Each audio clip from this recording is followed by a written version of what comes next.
পারিবারিক দাম্পত্য কলহ সেটা কি ইনফার্টিলিটিতে কোনো প্রভাব পড়ে কিনা? হ্যাঁ, ইনফার্টিলিটির কিন্তু এখন অনেক অ্যাডভান্স টেকনোলজি আছে, যে কর্টিসলটা তৈরি হচ্ছে, এটা রিলিজ হচ্ছে, যার জন্য স্পাম প্রোডাকশন, মোটিলিটি এগুলো কমে যাচ্ছে। যদি হাজারো ভালো ডক্টর দিয়ে এবং ভালো সেন্টারে চিকিৎসা করা হয়, তখন কিন্তু কোনো কাজ হয় না। বন্ধ্যত্বের অনেকগুলো কারণের মধ্যে মানসিক চাপ, টেনশন এগুলো কি পড়ে?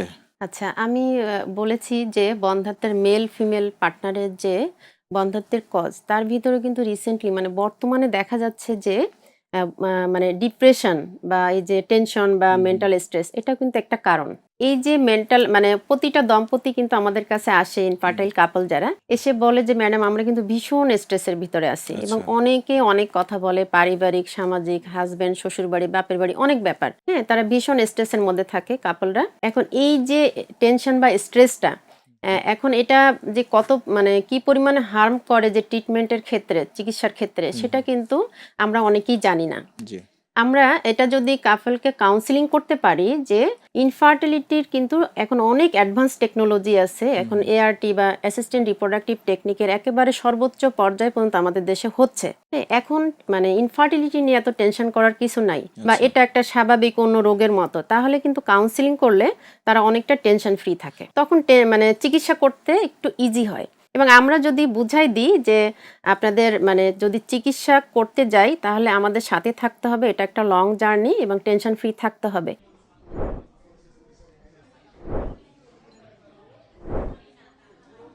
এবং টেনশনের যে সাইড ইফেক্ট বা ট্রিটমেন্টের পরে বা ফার্টিলিটির পরে কিভাবে হ্যাম্পার করে, এটা যদি বুঝিয়ে দিই, তাহলে কিন্তু কাপলরা অনেকটা ইজি হয়ে যায়। না, আপনি ইনফার্টিলিটি নিয়ে টেনশন একটা কথা বলছেন, কিন্তু আমি জানতে চাই ওভারঅল পারিবারিক যে টেনশন, পারিবারিক যে জটিলতা বা পারিবারিক দাম্পত্য কলহ সেটা কি ইনফার্টিলিটিতে কোনো প্রভাব পড়ে কিনা? হ্যাঁ, সেটা তো একটা মেন্টাল স্ট্রেস, কলহ বা এই যে একটা ডিসহারমোনি, ফ্যামিলির ভিতরে হোক বা হাজবেন্ডের সাথে, কাপলের সাথে জি। হোক, হ্যাঁ, এই ডিসহারমোনি বা এই যে স্ট্রেস বা টেনশনটা, এটা কিন্তু ইনফার্টিলিটির পরে অনেক ইফেক্ট পড়ে।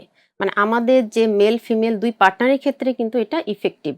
যেমন আমি যদি বলি ফিমেল পার্টনার, হ্যাঁ, আমাদের যে হাইপোথ্যালামাস, পিটুইটারি এবং ওভারি, এই যে একটা হরমোনাল চেইন আছে, জি।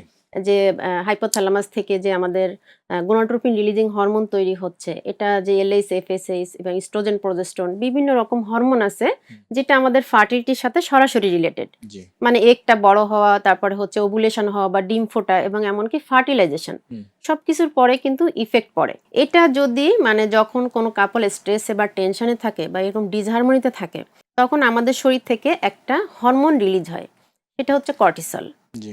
এই কর্টিসল হরমোনটা আমাদের এই চেইনটাকে কিন্তু একেবারে হ্যাম্পার করে দেয়। বাধাগ্রস্ত করে। হ্যাঁ, বাধাগ্রস্ত করে। যদি হাজারো ভালো ডক্টর দিয়ে এবং ভালো সেন্টারে চিকিৎসা করা হয়, তখন কিন্তু কোনো কাজ হয় না ভালো করে, এগটাও বড় হয় না, আবার ওভুলেশনটাও সুন্দর করে হয় না।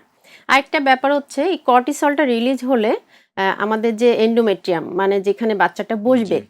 ওই জায়গাটাও কিন্তু রেডি হয় না, এবং কাপলটা অনেক ডিপ্রেশনে থাকে কর্টিসলের জন্য। এই ডিপ্রেশনের জন্য চিকিৎসাটা চালিয়ে যাওয়া বা শেষ করাটা টাফ হয়ে যায়। মেল পার্টনারের ক্ষেত্রেও কিন্তু সেম কন্ডিশন, যে কর্টিসলটা তৈরি হচ্ছে, এটা রিলিজ হচ্ছে, তারপর এখানে যে হরমোনাল ইমব্যালেন্সটা, যে এফএসএইচ, এলএইচ, টেস্টোস্টেরন, এগুলাকে কমিয়ে দিচ্ছে, জি। যার জন্য স্পাম প্রোডাকশন, মোটিলিটি এগুলো কমে যাচ্ছে। এটা কিন্তু আলটিমেটলি কি হচ্ছে, বন্ধ্যত্ব তৈরি হচ্ছে। সেক্ষেত্রে হ্যাপি হরমোনের গুরুত্বটা বেশি। হ্যাঁ, হ্যাপি হরমোনের গুরুত্বটা বেশি, এবং মেন্টালি সাউন্ড থাকতে হবে, stress management, sound sleep, regular ব্যায়াম করা, এবং পার্টনারের সাথে ভালো রিলেশন, এগুলো পারিবারিক থাকতে কলহ হবে, থেকে বিরত থাকা। বিরত থাকতে হবে। এসব ওভারকাম করলে এসব ওভারকাম করলে খুব ইজিলি এই ইনফার্টিলিটি চিকিৎসাটা নেওয়া যাবে, এবং সহজে বাবা মা হওয়া সম্ভব হবে।